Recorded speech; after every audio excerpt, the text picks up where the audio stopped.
Nut বল্টু, GI তার আর মরচে ধরা পেরেক দিয়েই মা দুর্গার মূর্তি আজ হায়দ্রাবাদে।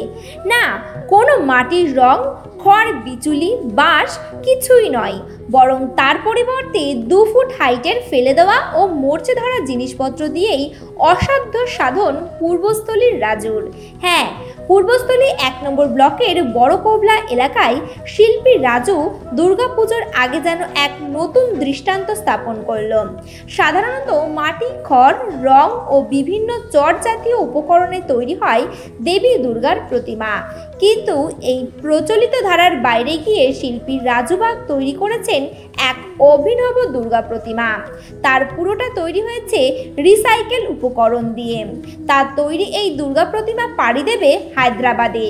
তবে এই দুর্গা প্রতিমার হাইট 2 ফুট। হায়দ্রাবাদে বসবাসকারী এক মহিলা সোশ্যাল মিডিয়াতে রাজুর কাজ দেখে তাকে এই দুর্গা প্রতিমার অর্ডার দেয়। সেই মতোই গত 2 সপ্তাহ ধরে কাজ চালিয়ে যাচ্ছে রাজু ও তার সহযোগীরা। তবে রাজুর এই কাজ প্রথম নয়, এর আগেও বিভিন্ন ফেলে দেওয়া উপকরণ দিয়ে বড় দুর্গা, বড় সরস্বতী বানিয়েছে সে। এই প্রতিমায় ব্যবহৃত হয়েছে ফেলে দেওয়া নাট বল্টু, জিআই তার, কাঠ, লোহার ব্লেড, মরচে ধরা পেরেক, লোহার জালি সহ আরও অনেক অব্যবহৃত উপাদান। শিল্পীর সৃজনশীলতায় এইসব জঞ্জাল যেন নতুন প্রাণ পেয়েছে। পূর্ব বর্ধমান থেকে সংকল্পদের রিপোর্ট।